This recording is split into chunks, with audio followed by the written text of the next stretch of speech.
Oi, pessoal, tudo bem? Boa tarde a todos e a todas. Espero que, na medida do possível, todos estejam bem nesses tempos de excepcionalidade que vivenciamos, né? Temos a, a pandemia do Covid-19 que nos distanciou fisicamente.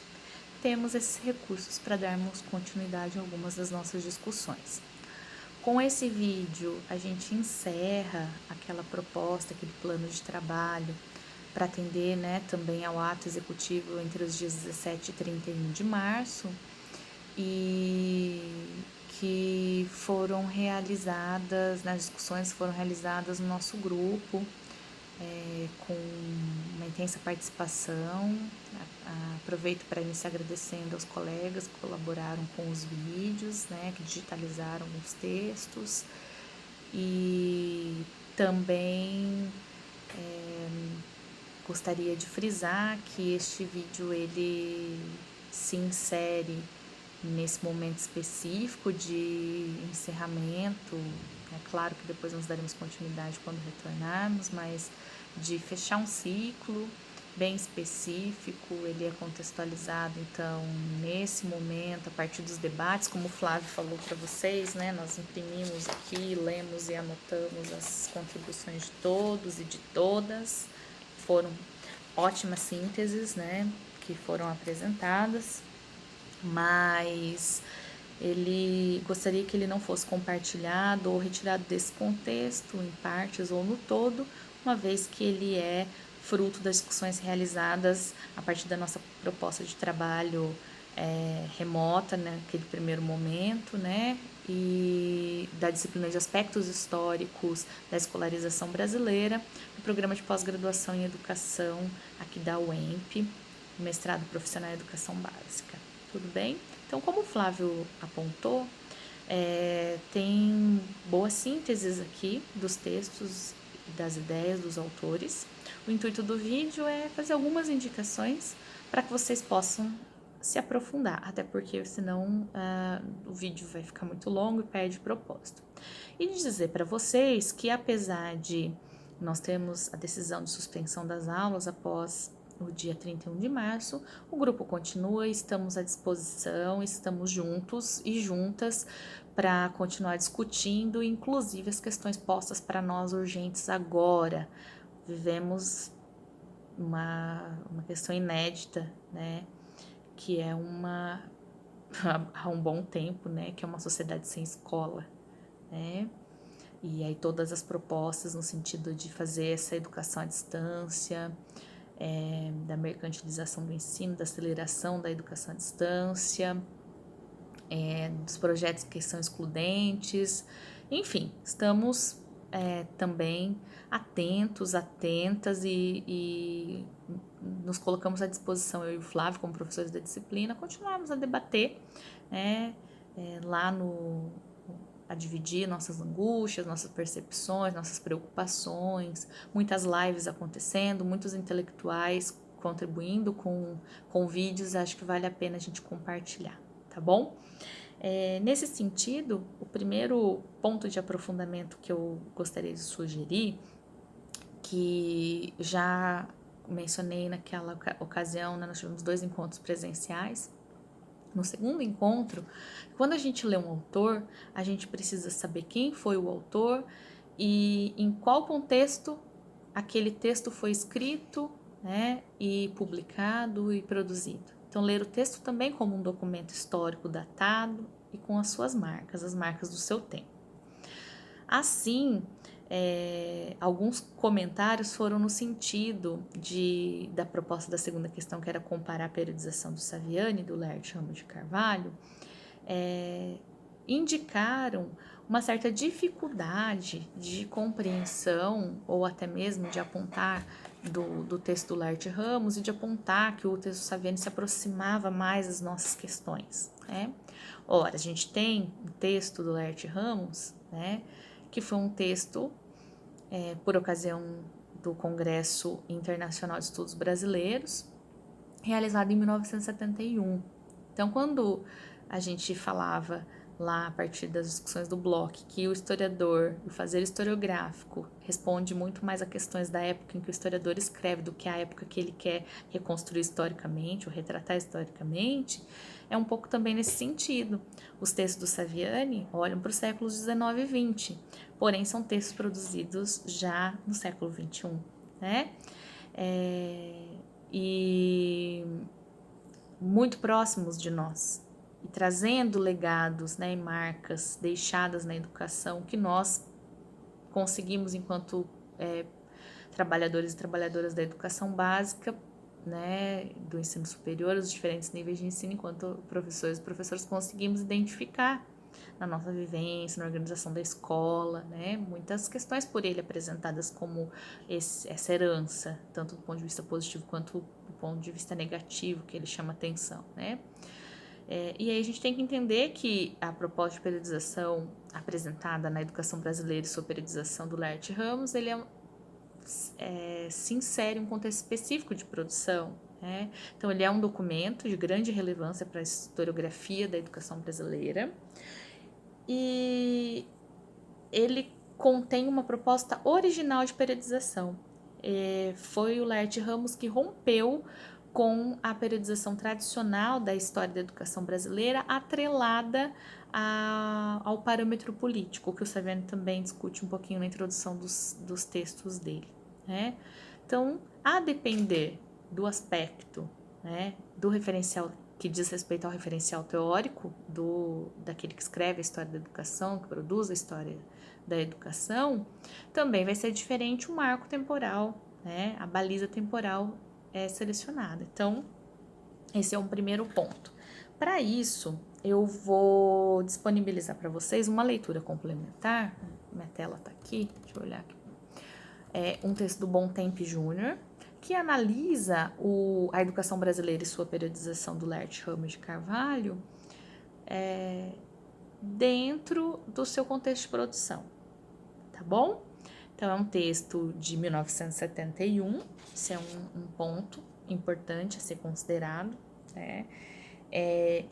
O Laerte Ramos de Carvalho foi professor da cadeira, né, catedrático da disciplina de História e Filosofia da Educação na USP, na Universidade de São Paulo, que reúne em torno de si um grupo de pesquisadores que produz uma historiografia da educação considerando esses aspectos internos à educação.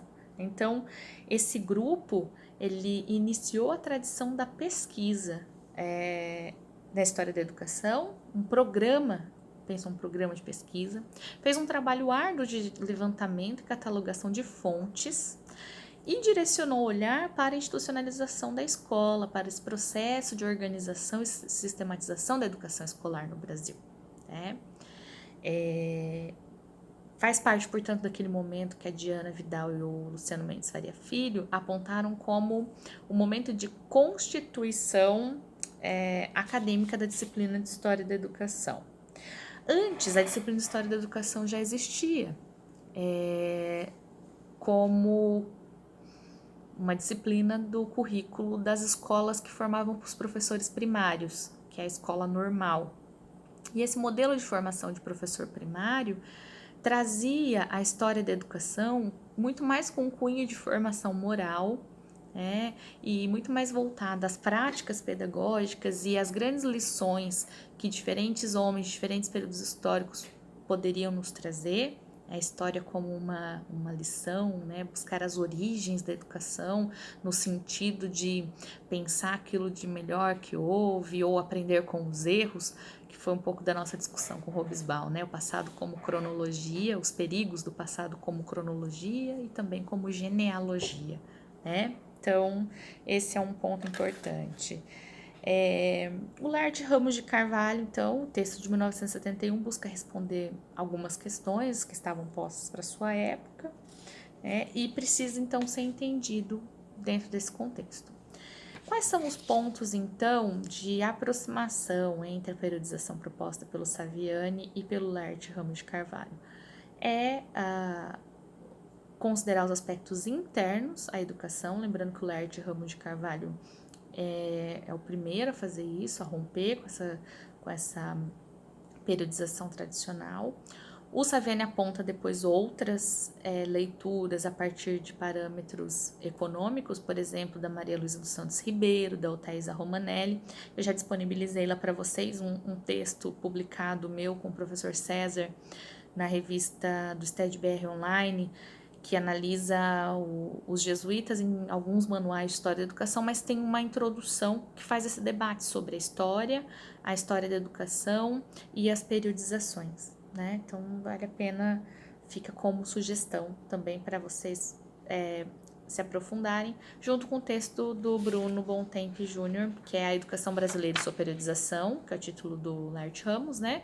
Vestígio de uma Identidade Disciplinar. Certo? Vou deixar depois no grupo para vocês, tá? O Laerte Ramos de Carvalho buscou nas ideias pedagógicas apenas aquelas ideias, então, que foram institucionalizadas. Então, busca em leis, relatórios, documentos, né?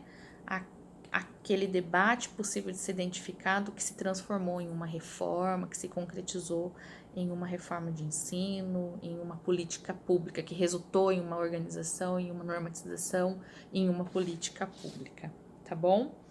E assim, ele apresenta pra gente que nem toda mudança política necessariamente uma mudança educacional. E a gente pode tomar o exemplo dado, então, da independência do Brasil, que como marco político foi um marco importante, apesar de também ser um processo, né, mas a título de exemplo, né, é muito mais impactante e relevante pensar a expulsão dos jesuítas em 1759, a partir das reformas pombalinas e da institucionalização das aulas régias, aulas avulsas, do que necessariamente a independência do Brasil, né? Então o impacto foi muito maior. Tá? Então, nesse sentido, ele se aproxima do Saviani ao também lançar esse olhar para a organização de um sistema, das tentativas de organização do sistema de ensino, de institucionalização da educação, tá bom? Esses são alguns aspectos, né, elencados dessa segunda questão. Nós tivemos aqui algumas contribuições, né, que chegou a ter dificuldade, parecia que era menos pontual a periodização do Laerte Ramos. Também vale a pena dizer que o texto apresentado ele era introdutório de todo um grupo de trabalho e ele é um texto de um projeto inacabado, né? Essa proposta de periodização, ela foi uma proposta que não foi finalizada por ele próprio, né? Mas sim pelos outros pesquisadores do seu grupo, né, seus orientandos, que deram continuidade ao seu programa de pesquisa, né. Dito isso também, um outro ponto importante ainda sobre periodização para fechar essa questão 2, e aí eu vou gravar em 2 vídeos para ficar menos pesado, tá, é que a periodização ela é inerente ao trabalho do historiador, à investigação histórica, né, depende muito da sua baliza, então também é uma questão teórica, né? Alguém que colocou, depende muito do olhar individual do historiador, né? Mais do que o olhar individual da escolha e da opção por um determinado referencial teórico. Esse referencial é a lupa pela qual nós olhamos o mundo, e a depender da ênfase que nós damos nos aspectos políticos, econômicos, sociais, né, educacionais, nós teremos diferentes marcos e diferentes balizas, tá bom?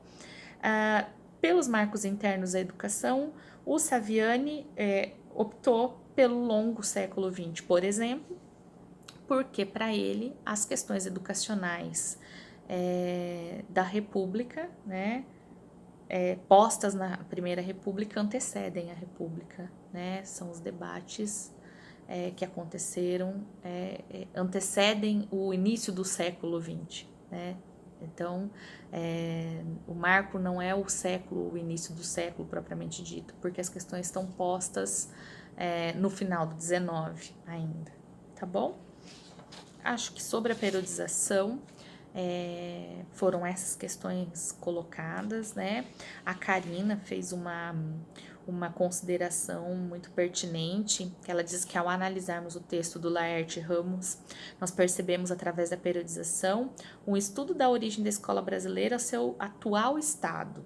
Então, lembrando que esse atual estado era o presente do Laerte Ramos. Então, é um texto de 1971, tá? Isso nós não podemos perder de vista. Até porque ele foi publicado na Revista Brasileira de História da Educação, ou na Revista Brasileira de Educação, agora não tenho certeza, mas em 2001, se não me falha a memória, né? É de História da Educação, em 2001. E isso pode confundir, né? Nem sempre a gente lê lá a notinha de rodapé, nem sempre a gente... às vezes são textos reeditados, republicados, isso é importante, né? Quando ele aponta, tá, essa divisão colonial, imperial e republicana, ele faz a crítica a esse modelo, isso também é importante ficar claro, né? Os textos, eles mostram também as fragilidades que emergem a partir dos critérios que são adotados, né? Principalmente quando se olha para a educação, Laerte Ramos de Carvalho diz que se a gente olha apenas para os aspectos políticos, não dão conta de entender os aspectos educativos. E a Maria Eduarda, né, fez uma consideração interessante aqui, que os textos conversam na medida que contribuem para o estudo da disciplina, da história da educação, né? Isso é importante, são textos que ajudam a construir uma identidade do campo disciplinar da história da educação, né? Contribuem. Bom, alguns comentários aqui, né, acerca de que o texto do Xavier nos remete mais à atualidade que do Laerte Ramos, acho que isso já está explicado, né, pelo contexto de produção, vamos atentar sempre para isso, né, e acredito que da questão 2 sejam essas considerações, tá bom? Esse texto, o vídeo já tá ficando muito longo já, né? 17 minutos, a falta de prática, né, com a ferramenta também, e de tentar dialogar um pouquinho com aquilo que vocês escreveram. Bom, também estou à disposição, caso queiram complementar, né, fazer mais algum comentário sobre essa segunda questão, tá? E daí na sequência já vamos pensar a questão 3, certo? Até daqui a pouco.